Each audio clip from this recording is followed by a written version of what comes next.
Hi, I'm Maria Theoharis on social media. Welcome back to Sew Over 50 podcast on Sew Organised Style. Grab a cuppa and relax with us. I begin today by acknowledging the traditional custodians of the land on which we record this podcast and pay respects to the elders past and present. Many thanks for the ongoing support from the Patreon community for Sew Organised Style podcast. Your ongoing support every month keeps me developing these podcasts so you and our listeners can hear from sewers from all walks of life. Thanks for joining us on Sew Over 50 podcast. Sew Over 50 intersects with all communities. We're a community that is so over ageism. The Sew Over 50 community is positively leading, being visible in the sewing online world.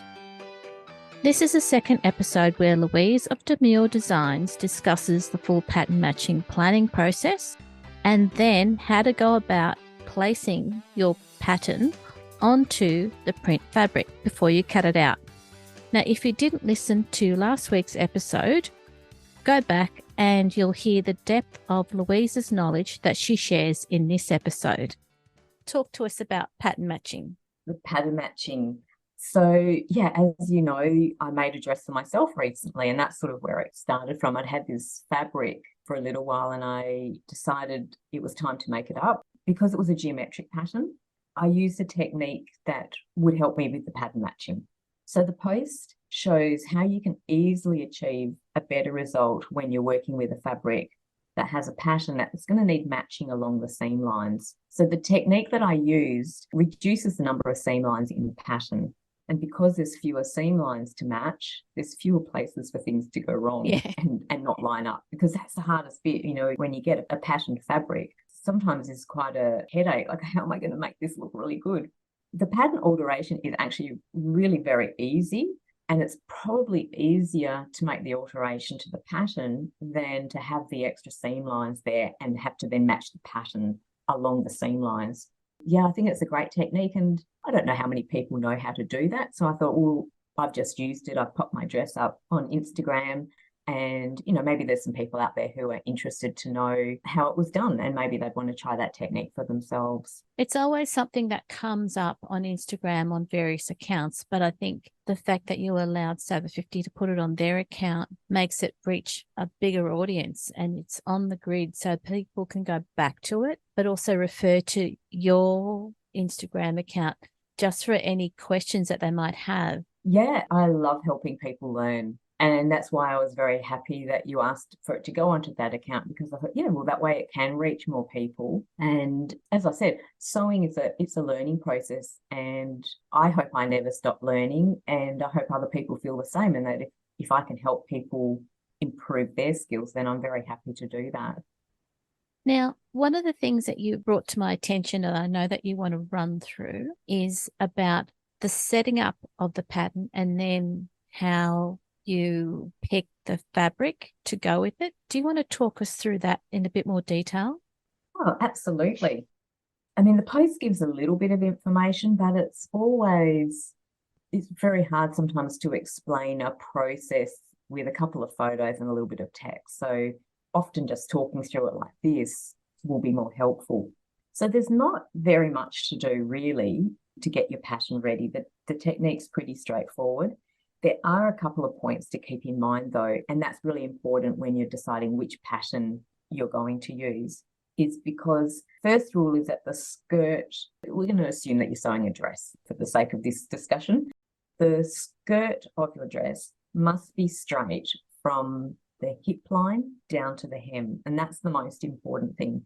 So the centre front and the centre back must be on the straight grain, and the side seams have to be then parallel to the centre front and centre back. So you're looking essentially at your classic block, where you've got a little bit of shaping through the upper body, you get to your hips, and then it's just drops straight down from there. And the reason for that is that when you then overlap your side seams, everything stays on grain, because the centre front and centre back are on the straight grain and the side seams are parallel to that. If you try to do it on a pattern where the skirt is either flared a little bit, like might be an A-line skirt or a circle skirt, which would be even worse, or the pencil skirts where they're a little bit pegged at the hem, when you overlap those seams, you're going to skew the grain line on the front and back pattern piece. So that's why this will only work when those side seams are exactly parallel to the grain line. So that's the most important thing to have a look at. Your basic sort of shift dress should meet that criteria. The second thing that's really important is to make sure that your pattern is a good fit before you begin. So make a toile. If you're into that, I love making toiles. They're one of my favorite things because you can just play around with the design a lot and tweak it and change it and decide how it's going to look. So either make a toile or use a pattern that you've already fitted to yourself. And that's what I did in my case. The dress that I posted on the Sew Over 50 account was one that I had used several times before. So I've tweaked the fit and it fits me really well. So I wasn't too concerned about using that as is. So the reason for making sure it's a really good fit to start with is that once you overlap your side seams, you've lost a lot of opportunity to adjust the pattern, especially from your hips down. You can adjust the pattern in the centre back, but if that's the only area that you can adjust and you need to change the pattern a lot, like if you decide, well, the hips are really quite snug, I want to add another 2 inches in, you can't really do that successfully through that one seam. You can make small adjustments in that centre back seam, but ideally you want to know that the pattern is going to fit you pretty well before you cut your fabric out. Another tip that I would give you is to trace your pattern onto tissue paper, which is something I always do anyway. Years and years ago, I stopped cutting up my patterns and I always trace them out now. So that way my original pattern is preserved for another use and I can make all my adjustments onto my tissue paper.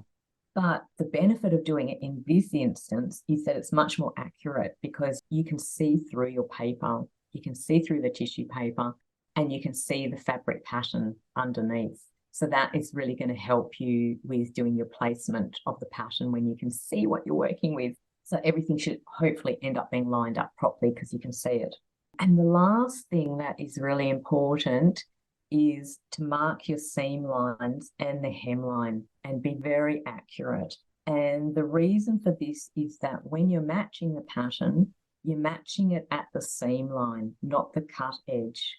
So it's very easy to get confused by that and just see where the edge of the pattern is and think that that's where it's going to end up. But it's that seam line and the hemline that is the most important. They're the points when you're positioning your pattern on the fabric that you want to be checking. So by the time you've got your tissue paper, you've got a pattern that you know fits well, and you've got all your seam lines marked, you're pretty much good to go. You can start positioning your pattern on the fabric. And yeah, then you can start the next stage of lining everything up where you want it to be. Louise, once you've set up the pattern pieces to be one full dress pattern, do you then add horizontal lines to follow the print on the fabric? Yeah, because the fabric can sometimes shift around a little bit. Is that what you mean? Yeah. Sometimes, yeah. Sometimes I do. That's right. And if you look at the post, you'll see that once I've joined if you've got your half front and your half back and you join them at the side seam, I then make a mirror image of that so that you've got one pattern piece that runs from left to right. You've got your half centre back, your complete front piece, and then your other half centre back, and that's all joined. And yes, I would mark the centre front so that you know that that's where that is on the pattern. In theory, your hemline will be perpendicular to your grain line. So in theory, that should line up along a pattern. If you've got a geometric pattern or a stripe or something like that, at the lower edge, that should line up. But yeah, you're quite right. Some fabrics, if they're a little bit unstable, you are better to probably put some lines across the pattern. Yeah. So from the centre back on one side all the way through the pattern to the centre back on the other, that you have that on a straight line on the pattern as well.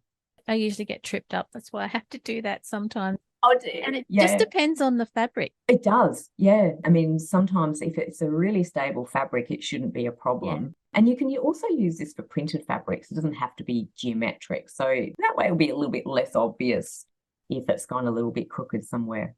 But you really want to keep it all on grain, ideally. So the good thing that you added into your tutorial is that you can still add room for a kick pleat down the centre back so that you can still walk comfortably. Yeah, that's right. And that's probably not a problem if you're making a knee-length dress, especially if it was a knit fabric like mine was. I mean, my dress was sort of mid-calf or maybe a little bit longer. So even though it was a knit, I thought, yes, I would like to make sure I've got plenty of room to move. But certainly if you were using a woven fabric, you would definitely want to add a kick pleat in that. Exactly. So, that's easy enough. You've got plenty of space to add things at the centre back like that. But yeah, the side seams, you've got to get them spot on. Thank you for that. Oh, you're welcome. I can share with you, once I've developed the pattern, what things do I consider when I'm actually putting the pattern onto the fabric to make sure that you've got a nice alignment of the print on the fabric, because you want to make sure that the hemline falls in the right place, the neckline's in the right place. You don't get any motifs in a place that you don't want them to be. I have a process that I go through of how to do that. Can you talk us through that process? Absolutely. So once I've got that pattern, as I said, it's a full pattern piece, I start at the centre front. That's visually the most prominent part of your garment that you're sewing. So you need to decide which part of your fabric pattern is going to be at the centre front. So in a geometric design like mine, you can decide if you want the centre front line to be in the centre of a motif or between two motifs. I nearly always will put the centre front between two motifs. I prefer, because it's just a little bit more subtle. But it is a personal preference, and it might depend on the sort of fabric that you're using as well. And especially if you're working with large floral designs. Oh, yeah. Yeah, they're really tricky. So if you've got large flowers, you need to decide, well, what's going to be at your centre front. Are you going to put it straight through the middle of a flower? Are you going to put the flower a little bit off to the side? If the flowers are sort of asymmetrical, like, you need to make a decision about where that centre front line is going to go. So that's the first thing I do. Once I've decided where the centre front is going to be, then I'll have a look at where I want the hemline. Not your ideal hemline, because in these sort of fabrics, you sometimes need to be a little bit flexible with fitting the hemline in, or the length of the dress or skirt, whatever you're sewing, needs to fit in with the size of your design. So your hemline may need to move a little bit. Keeping the centre front in position, I'll slide the pattern up and down a little bit and put the hemline where I'd like it to be. And remember, this is your marked hemline. It's not the cut edge of the fabric.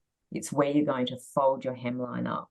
Sometimes it's fairly straightforward, but if you've got a fabric where perhaps your motifs are different or they're different colours, like, you might have a black and white striped fabric, for example, you need to have a look at which part of that pattern is going to look the best at the lower edge. For example, if it was a black and white stripe pattern, I would be putting a black stripe at the bottom. It just sort of finishes it a bit nicer. So decide where you want the hemline. And then once you've chosen that, you've got your centre front lined up, you've got your hemline where you would like it to be, then I go back up to the neckline and have a look at where the neckline seam is. And again, focusing on the seam line, and have a look at if that's in a nice place. Does it cut through a motif in an awkward spot? Have you sort of like got 3/4 of a motif or 1/4? At this point, you may need to start adjusting the pattern up and down on the fabric a little bit to get a nice balance between where the neckline motif is going to be and where the hemline is going to be. That's the point where you may decide that to get a nice alignment of both, you need to adjust the length of the skirt a little bit. You're nearly finished, but there's a couple of other things that I would check as well.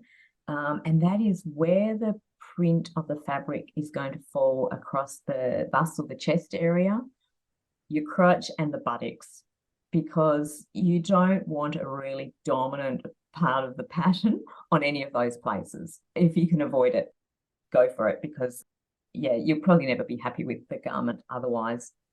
At that point, I then start shifting the pattern around and just finessing it to make sure that all those points that I've just talked about are looking nice. The hemline, the neckline, the centre front's aligned, and you've got no dominant print on any of the areas where you don't want to draw attention. There is a little bit of finessing, but I quite enjoy that. And remember, you can see through your tissue paper. So it's quite easy to be able to see where your final design is going to end up on your body before you've even cut anything out. Even on just tissue, there's no reason why you can't do a cross where the bus points are, where all of those are, so that you know exactly what's going to be placed where. Yes, I certainly have done that. Yeah, you can draw parts of your design onto the tissue paper Yeah. as well. I do that often if I want to double check how it's all going to look. Yeah, it's perfect. A lot of playing around before you get to cut anything out, and then you should be good to go after that. Louise, it makes a lot of sense now that you've talked us through the process of how to put the pattern on the fabric, because you've traced it onto tissue paper that's see-through, and you could put all those markings on for whatever fabric you're working on, and then you can do another version to prep that for your next print placement for another fabric. So you can Yeah, have different templates that you have depending on what suits your style. yeah, that's right. In fact, there was a dress I made years ago where it was quite a complex pattern, and I traced the design from the fabric onto the tissue paper, and then I made a toile and I traced the design from the tissue paper just with some wax paper onto the toile. So when it went onto the body, I could see exactly where they were quite large motifs, actually. I could see exactly where they were going to end up on the body. And then I could tweak the pattern before I cut the dress out to make sure that the motifs were exactly where I knew they needed to be. And then we know when people look at the dresses and clothing that you shared with us on Instagram, they can see how, the dress that you've made looks amazing, but people now know the depth of planning and decision making that goes into all of those really simple looking but elegant dresses. That's right. I mean, and that is a very straightforward dress. It's just a knit dress. Yeah. Yeah, it's a very simple design, but it's the fabric that makes that dress, really. And that's what I like to aim for with a pattern fabric is I don't like to cut it up very much. I like to keep it as whole as possible and to use darts for any sort of shaping that I need to do. The simpler the design, the better. And then your fabric is what really stands out. And there's a lot of people who are listening to the podcast and who also follow yourself and Sober 50. And they're always curious to find more knowledge so that they can use the prints and the gorgeous fabrics that are out there for styles that suit their body. Yeah, there's some beautiful prints out there. Definitely having techniques can build your confidence in dealing with them and working with them. Yeah. Thank you for walking us through that, because it is a lot of planning and a lot of decision making, but you've given us how to go about it. It's tissue paper can be from whatever source you've got, even if it's around the house. It's not as if couture sewing techniques are expensive. They can be within your budget and on the garments that you really want to wear and wear more often. That's right. And I think if you put the time into your pattern work and your sewing, you're going to make something that is lovely and you're going to be so much happier with it and you'll want to wear it for years to come. Just for that extra little bit of time at the beginning, you're going to have a much better quality garment. Before we finish up, what advice would you give people who want to make a pattern match garment in the next few months? First advice I would give to anybody trying a new technique is start with a fabric that's easy to work with. That will make the process so much easier for you. So if you're using a knit like I did, choose something that's fairly stable. So a ponte or a scuba knit, a jacquard knit, something like that. If you're using a woven fabric, then I'd go for a cotton or a cotton blend, something that isn't going to shift around too much. That's really a very good starting point. I'd also choose a fabric that's got more of a medium-sized motif. Very large motifs are harder to work with. And as you just heard when I was describing my process of putting them onto the fabric, you've got a bit less flexibility with adjusting the length. If you've got a motif that's maybe 10 or 15 centimetres long versus 5 centimetres, if you want to adjust the hemline, you've got a big adjustment to make. So a smaller motif is easier, and something that's quite regular is easier. The large floral prints, they are definitely one of the more challenging. So I'd probably steer away from those. And you can start with a skirt. It uses a lot less fabric. And maybe you've got a little bit of fabric lying around in the remnant piece. The principles are the same, but it's always good when you're practicing something to maybe use a pattern that requires less fabric. And lastly, I'd just say give it a go.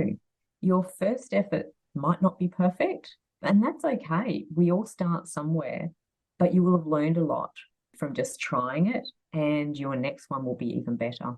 And if you end up placing the motif somewhere that you don't want to have it, and it's your first go, think of it as a learning and have a good laugh at, how you're learning more every day. Oh, that's right. I love that attitude. It's sewing, and it helps with our creativity and gives us a break from everyday life. So why not enjoy it? I completely agree with you. It should be a fun process.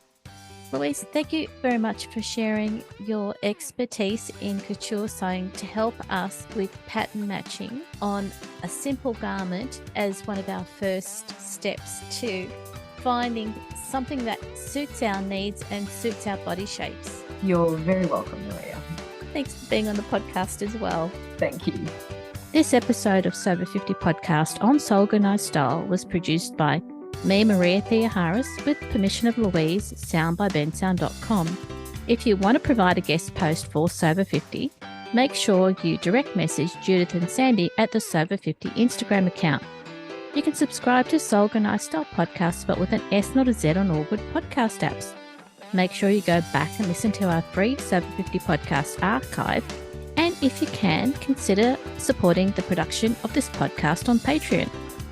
Slowly but surely, the YouTube version of every podcast is being published on the Sober 50 YouTube account as an additional way to connect with people who are so over ageism. We look forward to joining you in your sewing room next time. Stay safe, everyone.